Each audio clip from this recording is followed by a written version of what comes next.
So this is a message that I taught through Nehemiah of rebuilding the wall and 10 gates. So this will be part 1 of 10 of that message broken up. And so I would encourage you to come back and continue to watch each gate, because each gate has something very important for us to learn about God. So I hope you appreciate and glean something from this portion of the message, the sheep gate. So use the mics for those online, but you can ask me after as well. I'll be more than glad to talk to you about them. But let's go ahead and dive on in. Verse 1 reads, "Then Eliashib, the high priest, rose with his brethren, the priest, and built the sheep gate. They consecrated it and hung its doors. They built it as far as the Tower of the 100 and consecrated it then as far as the Tower of Hanel." Okay, so I read this and I said, okay, if I'm going to build a wall, the first thing I wouldn't do is build the gate. Now, obviously, you would build the wall around the gate because the gate would need to be strengthened. A lot of times, the gate would be twice as thick as the wall because that would be a weak point. But in my mind, I'm thinking, if I build a gate and there's no wall, the gate does no good. Anybody can walk in.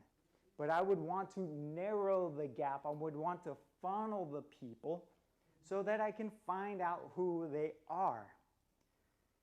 Then we have Matthew chapter 7, verse 13, where Jesus is speaking, and he says, "Enter by the narrow gate, for wide is the gate and broad is the way that leads to destruction, and there are many that go in by it. Because narrow is the gate and difficult is the way which leads to life, and there are few who find it."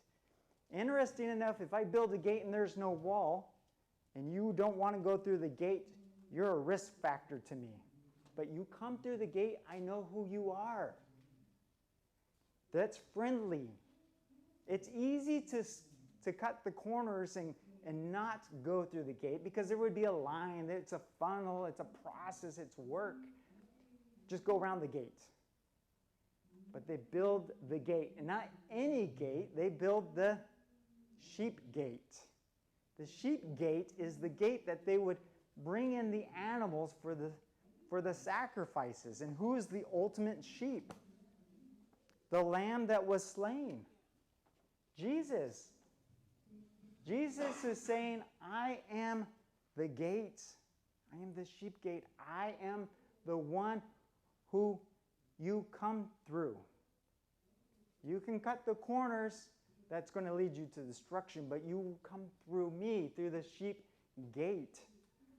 For I am the lamb who was slain. Isn't that beautiful? Chapter 1, gospel already preached. Or verse 1, excuse me. That's exciting. That's only one gate. We got 9 more to go.